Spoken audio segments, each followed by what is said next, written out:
तो दोस्तों ड्रीम 11 और माई 11 सर्कल को लेकर के एक बहुत बड़ी खबर सामने आ रही है। दोस्तों कुछ टाइम पहले कर्नाटक और तमिलनाडु राज्य सरकार ने ऑनलाइन गेमिंग, बैटिंग और गैम्बलिंग को लेकर एक कानून बनाया था।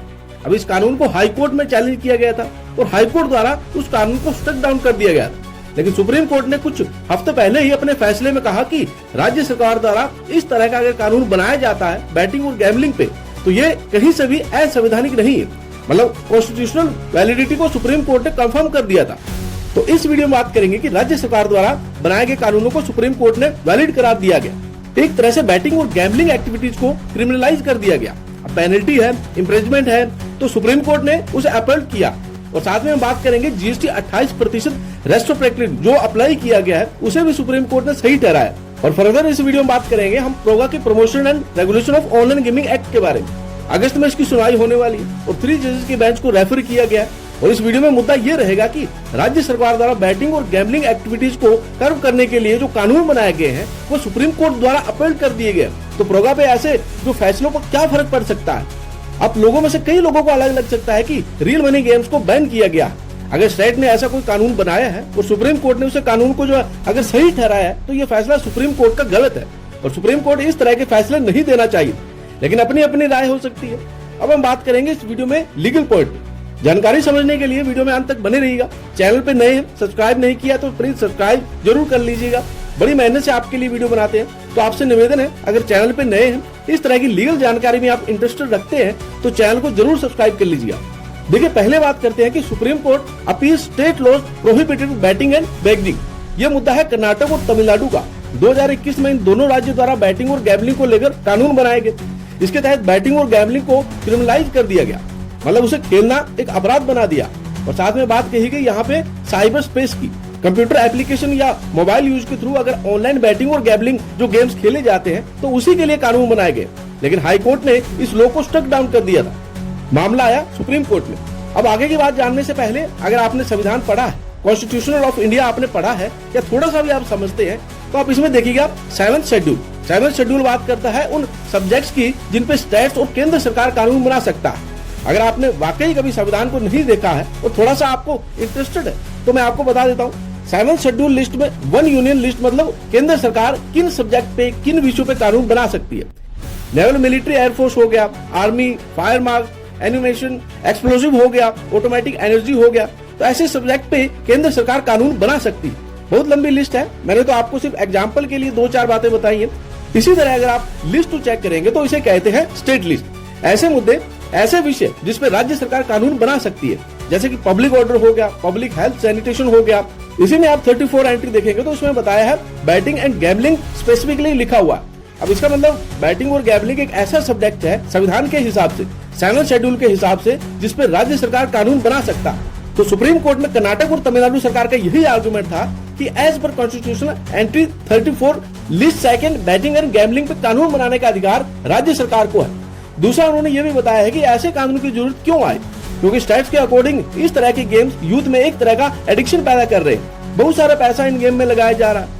आपने बहुत सारी न्यूज ऐसी पढ़ी होगी कि स्कूल में पढ़ने वाले बच्चे अपने माँ बाप के पैसे जो है इन गेम्स में लगा देते हैं। और कई बार आपने सुसाइड करने की खबर भी पढ़ी होगी। इस तरह के आधार सुप्रीम कोर्ट में राज्य सरकार द्वारा दिए गए और यही कारण रहा कि सुप्रीम कोर्ट ने तमिलनाडु और कर्नाटक सरकार द्वारा 2021 में बैटिंग और गैम्बलिंग पे जो एक्ट बनाए गए थे उनको अपील कर दिया।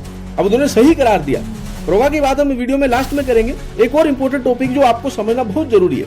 अब जीएसटी 28% रेस्ट्रोस्पेक्टिवली अप्लाई किया गया। ये मुद्दा शुरू कहां से हुआ? मुद्दा शुरू हुआ बॉम्बे और कर्नाटक हाई कोर्ट से।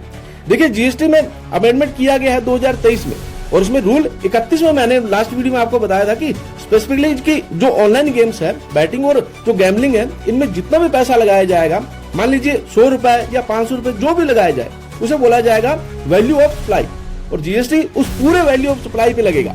इसी अमेंडमेंट में जीएसटी काउंसिल ने एक और वेरिफिकेशन दिया है कि 2017 में जो जीएसटी एक्ट था उसमें सेक्शन 9 एक्शनेबल क्लेम की बात कही गई थी।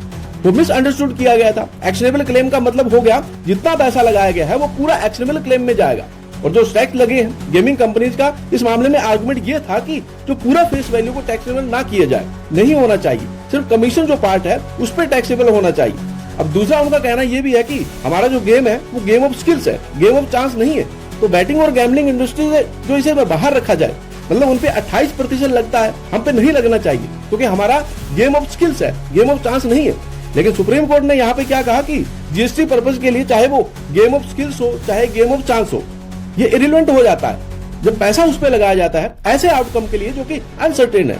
अब प्लेयर्स द्वारा जो पैसा लगाया जाता है तो उन्हें नहीं पता होता कि वो जीतेंगे या फिर हारेंगे, तो इट डजंट मैटर कि वो गेम ऑफ स्किल्स है या फिर गेम ऑफ चांस है। अब जीएसटी डिपार्टमेंट ने जीएसटी की रिकवरी के लिए नोटिस जारी किए थे 2017 से लेकर 22-23 तक। अब हाई कोर्ट ने तो इन नोटिस को स्ट्रक डाउन कर दिया था, लेकिन अगेन सुप्रीम कोर्ट ने ये जो जीएसटी था इसे अपील कर दिया 28% और रेस्ट्रोस्पेक्टिवली इसे जो अप्लाई किया।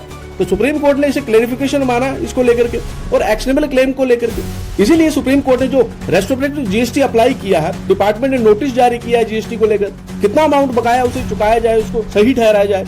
अब दोस्तों वीडियो के सबसे पार्ट पे आते हैं, बात करते हैं प्रोगा की कि ऑनलाइन गेमिंग एक्ट 2025 पर सुप्रीम कोर्ट के इन फैसलों का क्या फर्क पड़ने वाला है। तो देखिए सबसे पहले तो फिर बात करते हैं कॉन्स्टिट्यूशन ऑफ इंडिया की। मैंने आपको बताया कि बैटिंग और गैम्बलिंग स्टेट सब्जेक्ट है, यूनियन लिस्ट में नहीं है। देखिए अगर प्रोगा की बात करेंगे, आप प्रोगा को पढ़ेंगे, पूरा प्रोगा में आपको बैटिंग और गैम्बलिंग वर्ड मिलेगा ही नहीं क्योंकि इनेक्ट किया गया।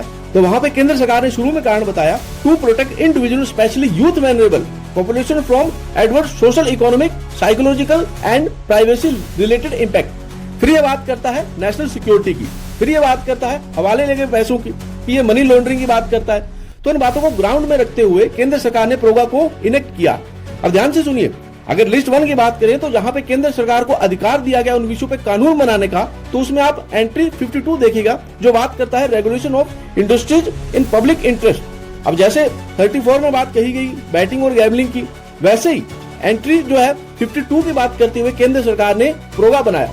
अब गेमिंग इंडस्ट्री को रेगुलाइज करने की बात की गई है पब्लिक इंटरेस्ट में, जहां पे उन्होंने नेशनल सिक्योरिटी की बात कर दी, अब यूथ की बात कर दी, मनी लॉन्ड्रिंग की बात कर दी। पूरे प्रोग्राम में गैम्बलिंग और बैटिंग शब्द का इस्तेमाल नहीं किया गया। वर्ड्स क्या है, real money games, money games, e sports, इनको डिफाइन किया गया, लेकिन बैटिंग और गैम्बलिंग को डिफाइन नहीं किया गया। अब देखिए एक और गलतफहमी आपकी दूर कर दूं, बहुत सारे लोगों को ऐसा लगता है कि प्रोगा आने के बाद ही रियल मनी गेम को बैन किया गया। ऐसा नहीं है, मैंने पहले ही बताया कि बैटिंग और गैम्बलिंग स्टेट सब्जेक्ट है। तो प्रोगा आने से पहले भी भारत के कुछ राज्यों में ड्रीम 11 जैसी कंपनी बैन थी, जैसे कि आसाम हो गया, अरुणाचल प्रदेश हो गया, सिक्किम हो गया, क्योंकि वहां पे राज्य सरकार द्वारा स्पेशल लॉ बनाए गए कि without permission of state government companies can not run such really games. तो इन राज्यों में प्रोगा आने से पहले ही रियल मनी गेम बैन थे। हाँ, प्रोगा आने के बाद में ये हो गया कि केंद्र सरकार जो है, जो कानून है तो वो पूरे भारत में एक साथ लागू हो गया और 2025 के बाद ड्रीम 11, माई 11 सर्कल, इस तरह की कंपनी एकदम से मार्केट से गायब हो गई, या फिर उन्होंने जो अपना वर्किंग मॉड्यूल था वो उसको जो चेंज कर दिया। अब इन कंपनीज द्वारा इसी बात को चैलेंज किया गया, क्या केंद्र सरकार को बैटिंग और गैम्बलिंग जैसे सब्जेक्ट को लेकर कानून बनाने का अधिकार है क्या? क्योंकि एंट्री 52 कहता है regulation of industries in public interest, लेकिन वो स्पेसिफिक बैटिंग या फिर गैम्बलिंग की बात नहीं करता, जैसे कि स्टेट लिस्ट में बात करता है। तो प्रोगा को यहाँ पे दूसरे एंगल से देखा जाएगा। अब ये तो आने वाले समय में मालूम चलेगा कि सुप्रीम कोर्ट प्रोगा को लेकर के क्या अपने निर्णय देती है। तो दोस्तों उम्मीद करता हूँ जानकारी समझ में आई होगी, स्टेट लिस्ट और यूनियन लिस्ट के फर्क नजर आया होगा। वीडियो अगर पसंद आई तो लाइक और शेयर जरूर करें और हमारी मेहनत के लिए चैनल को भी सब्सक्राइब जरूर कीजिएगा। फिलहाल आपका इस पूरे मामले को लेकर के क्या कहना है, क्या ड्रीम 11 या फिर माई 11 सर्कल जैसी फैंटेसी ऐप इंडिया में बैन होनी चाहिए या फिर नहीं, हमें कमेंट करके जरूर बताइएगा।